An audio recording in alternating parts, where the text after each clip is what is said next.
অবশেষত বহু জল্পনা কল্পনাৰ অন্তত অসম অলিম্পিক সন্থাৰ বহু প্ৰতীক্ষিত সাধাৰণ নিৰ্বাচন সমাপ্ত।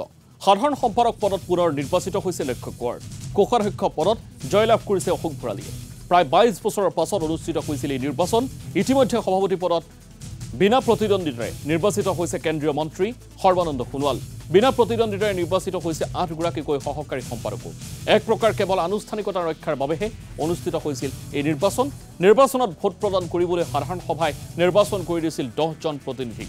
কেৱল এই 10 গৰাকী প্ৰতিনিধিয়েহে ভোটদান কৰিছিল নিৰ্বাচনত। আৰু নৱনিৰ্বাচিত সাধাৰণ সম্পাদকগৰাকীৰ কাষত সতীৰ্থ সাংবাদিক ধীৰাজ হাজৰিকা আছে। আমি এই মুহূৰ্তত তেখেতৰ সাক্ষাৎকাৰ আগবঢ়াব বিচাৰিছোঁ।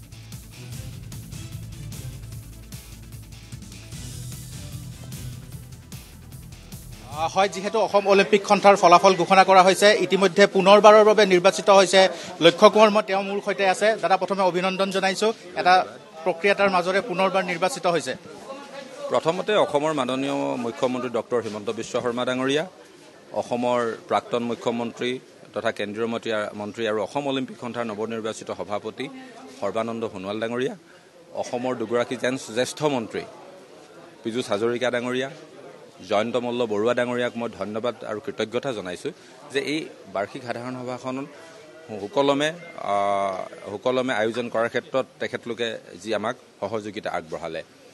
আমি ধন্যবাদ জনাইছোঁ ডিব্ৰুগড় জিলা ক্ৰীড়া সন্থাক। ডিব্ৰুগড় জিলা ক্ৰীড়া সন্থাই অসমৰ 34খন জিলা ক্ৰীড়া সন্থা আৰু 33খন ৰাজ্যিক ক্ৰীড়া সন্থাৰ 200 প্ৰতিনিধিক যোৱা দুদিন ধৰি যি আতিথ্য প্ৰদান কৰিলে। অসমৰ বিভিন্ন ঠাইৰ পৰা প্ৰতিনিধিসকলৰ উপৰিও বহু ক্ৰীড়া সংগঠক আহিছে ইয়াৰ খা খবৰ ল'বলৈ। অসমৰ বহু ঠাইৰ পৰা সন্মানীয় সংবাদ প্ৰতিষ্ঠানৰ বন্ধুসকল আহিছে। সকলোকে আতিথ্য প্ৰদান কৰিছে ডিব্ৰুগড় জিলা ক্ৰীড়া সন্থাই। আমি তেওঁলোকক কৃতজ্ঞতা জনাইছোঁ অসম অলিম্পিক সন্থাৰ হৈ। আৰু মই বিশেষকৈ কৃতজ্ঞতা জনাইছোঁ 200 গৰাকী আমাৰ ক্ৰীড়া সংগঠকক, যিসকলে মোক দ্বিতীয়বাৰৰ বাবে অসম অলিম্পিক সন্থাৰ সম্পাদকৰ পদৰ পৰা অসমৰ ক্ৰীড়া ক্ষেত্ৰখনক সেৱা কৰাৰ বাবে সুযোগ প্ৰদান কৰিলে। যিহেতু পুনৰবাৰ আপুনি নিৰ্বাচিত হৈছে, এইবাৰ কেনেধৰণৰ লক্ষ্য থাকিব, কেনেধৰণে আপোনালোকে আগবাঢ়িব, কেনেধৰণে সন্থাসমূহক আগবঢ়াই লৈ যাব? সভাপতি ডাঙৰীয়াৰ তেখেতৰ স্পষ্ট এটা আজি তেখেতে কথা কৈছে যে যিহেতু ভাৰত 2036 অলিম্পিক আয়োজনৰ দিশে আগবাঢ়িছে, সেই বিষয়ে মাননীয় প্ৰধানমন্ত্ৰী ডাঙৰীয়াই এটা ভিছন লৈছে।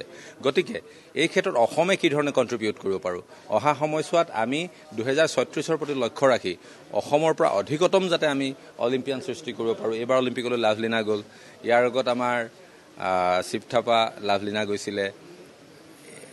গতিকে আমি দুগৰাকীতকৈ কেতিয়াও বেছি আমি অলিম্পিয়ান একেলগে আমি পোৱা নাই। গতিকে আমি অহা আগন্তুক দিনত যাতে ইয়াতকৈ বেছি অলিম্পিয়ান সৃষ্টি কৰিব পাৰে, তাৰ লক্ষ্যৰে অসম অলিম্পিক সন্থাই অসম চৰকাৰৰ সহযোগিতাত সকলো ক্ৰীড়া সন্থাক লগত লৈ কাম কৰিব। ৰাজ্য চৰকাৰে এটা সিদ্ধান্ত গ্ৰহণ কৰিছে, ইতিমধ্যে কেবিনেটত সেই সিদ্ধান্তটো হৈছে যে অসমত পুনৰবাৰ ৰাষ্ট্ৰীয় ক্ৰীড়া অনুষ্ঠিত কৰাৰ ক্ষেত্ৰত, আৰু তেতিয়াতো আপোনালোকৰ যথেষ্ট দায়িত্ব থাকিব। আমাৰ বিগত অসম অলিম্পিক সন্থাৰ বিদায়ী সমিতিখনে ইতিমধ্যে যিটো কেবিনেটৰ সিদ্ধান্তক লৈ আমি ভাৰতীয় অলিম্পিক সন্থাক অসমত নেশ্যনেল গেমছ দিবৰ বাবে যি যাৱতীয় প্ৰক্ৰিয়া, তাৰ বাবে ইতিমধ্যে আমি আবেদন দাখিল কৰিছোঁ। আৰু মাননীয় মুখ্যমন্ত্ৰীৰ যি প্ৰচেষ্টা, সেই প্ৰচেষ্টাত অসম অলিম্পিক সন্থাৰ সম্পূৰ্ণ সহযোগিতা থাকিব। আৰু আমি তেখেতক ধন্যবাদ আৰু কৃতজ্ঞতা জনাইছোঁ যে তেখেতে ইমান ডাঙৰ এটা পদক্ষেপ ল'বলৈ গৈছে। অসমত দ্বিতীয়বাৰৰ বাবে ৰাষ্ট্ৰীয় গেমছ ইয়াত আয়োজন কৰাৰ বাবে যি প্ৰক্ৰিয়া হাতত লৈছে, আমি তেখেতক ধন্যবাদ আৰু কৃতজ্ঞতা জনাইছোঁ।